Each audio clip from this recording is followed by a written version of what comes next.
Hi, my name is Scott Nicholson with the Judy Nicholson Kidney Cancer Foundation, and today we have a very special interview with Walter Johnson. He's a pastor at the Gateway to Heaven Christian Church over on the north side.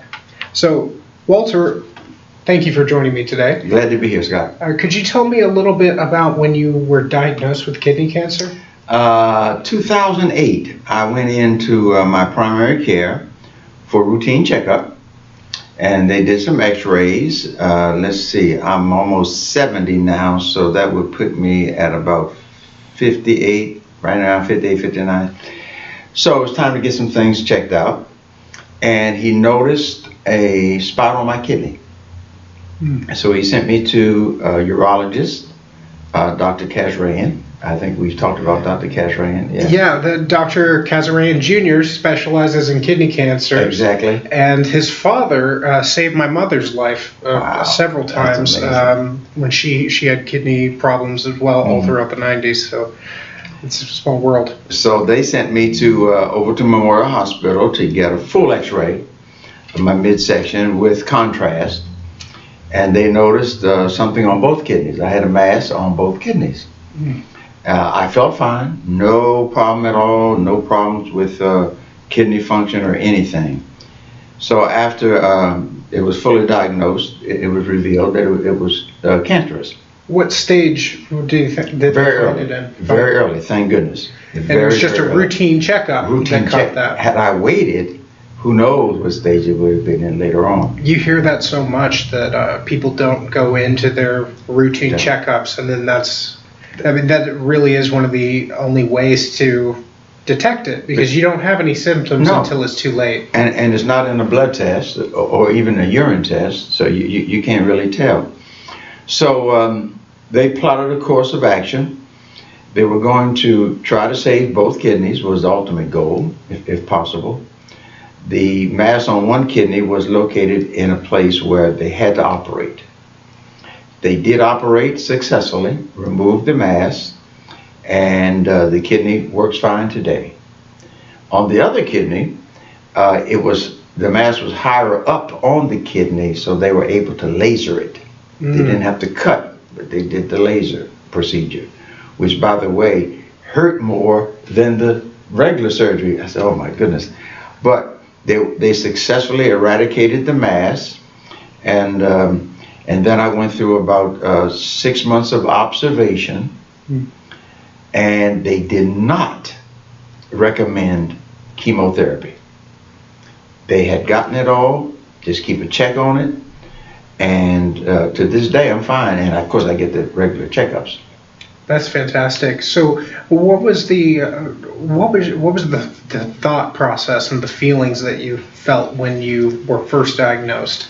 I mean, what happened? The first thing comes to your mind is, and I'm sure many people feel the same way, when you get the diagnosis cancer, no matter where it is, it's such a dreaded disease, you think, well, maybe this is it. Who knows, maybe this is going to be the end of my life. But being a person of faith and feeling, one of the things I felt so well. I felt so good. I felt so normal. And being a person of faith, I went into prayer. My family went into prayer. One of the blessings that I had at that time and still have today, I had a tremendous support group.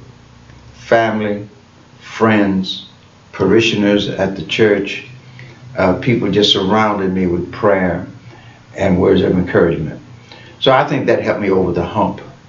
And realizing now I'm going to, of course we're all in God's hands, but I'm going to rely on the advice of my practitioners and let them move forward. Everything I had heard about Dr. Kazarian, both father and son, was great. I had read articles in the newspaper. They had been written up in the paper.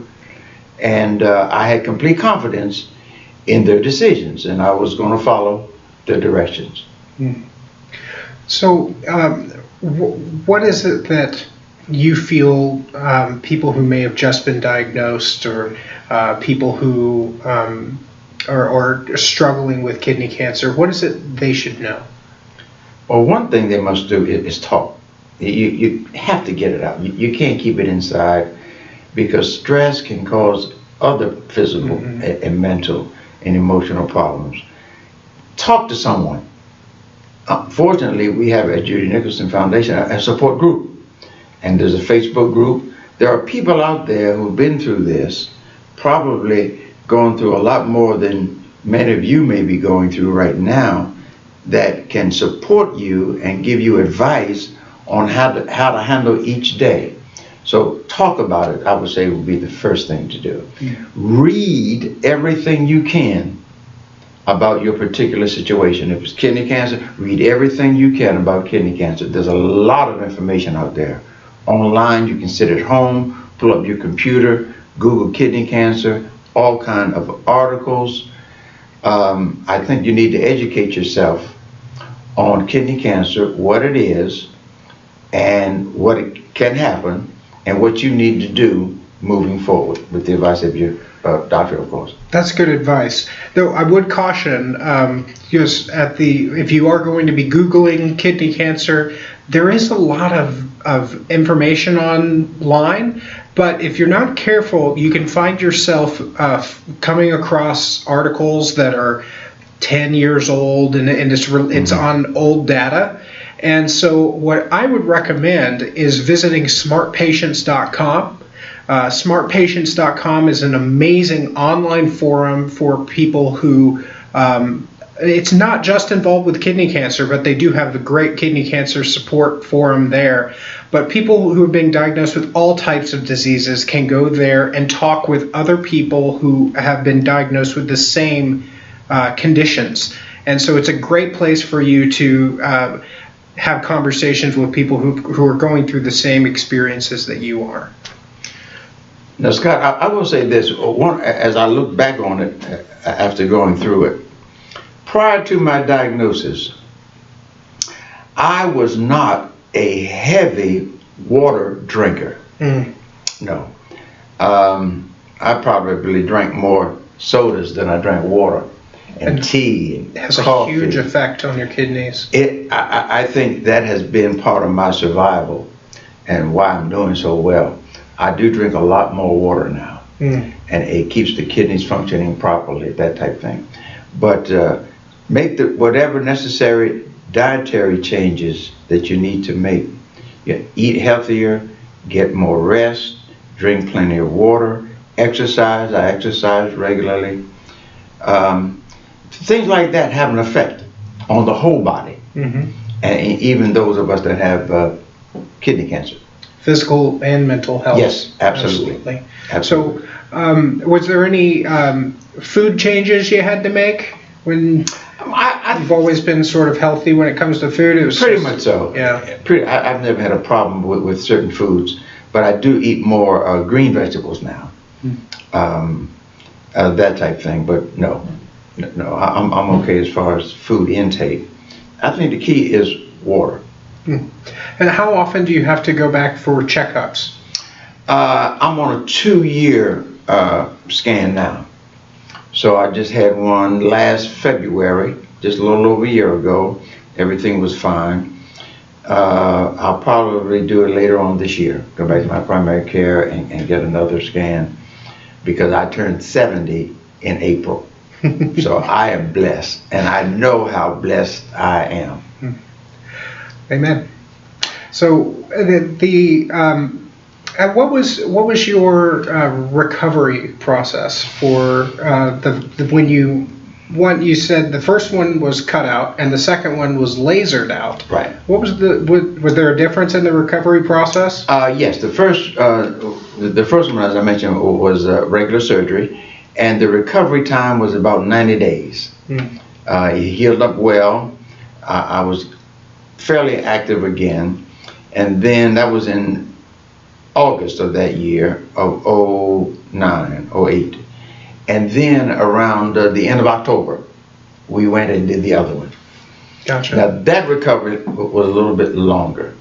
Now during both surgeries, I did not preach in the pulpit, but I did attend church, and I resumed some activities, but it wasn't until the following spring that I was back to full strength.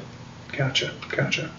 So it takes some time, but you give your body time to recover, especially with both. Mm-hmm. My fear, and one of my fears, was that I would end up on dialysis if, of course, both kidneys didn't work. So it wasn't a death sentence per se, knowing a lot of people on dialysis. I could continue to live, but of course the quality of life would be compromised. Mm-hmm. Mm-hmm. Is there anything else that you'd like to say? I would encourage you to get everybody to get regular examinations, get regular checkups, and do the whole thing, because just getting an x-ray here or there may not show what's happening with the kidneys. As I mentioned, and as you mentioned, there are no symptoms. You feel great, your kidneys appear to be functioning properly, you're urinating properly, but get the full checkup. Check the kidneys, check every area that you can. That's my main advice. Well, thank you very much, Walter, for joining me today. I really appreciate you sharing your story and the things that everyone should look out for in order to sort of catch this before it becomes a dire issue. Yes. So thank you very much for your talk. And let me say this right quick. Mm-hmm. I'm happy to be a part of the Judy Nicholson Kidney Cancer Foundation. I met Nick about a little over a year ago, about a year. It has been about a year now. And he invited me to come to a board meeting, which I enjoyed it and became a part of the board. I knew nothing about opportunities like this to really educate the public. I have people in my own congregation who are suffering from various types of cancers. And for me to be in a position to be able to share the latest information, the latest techniques, and to guide them in the proper direction is really beneficial. Beneficial to me, but I know it's beneficial to them as well. So I'm grateful for Judy Nicholson Foundation. Well, thank you. We're grateful to have you with us and for you to sit on the board and educate us about the needs that survivors and patients have.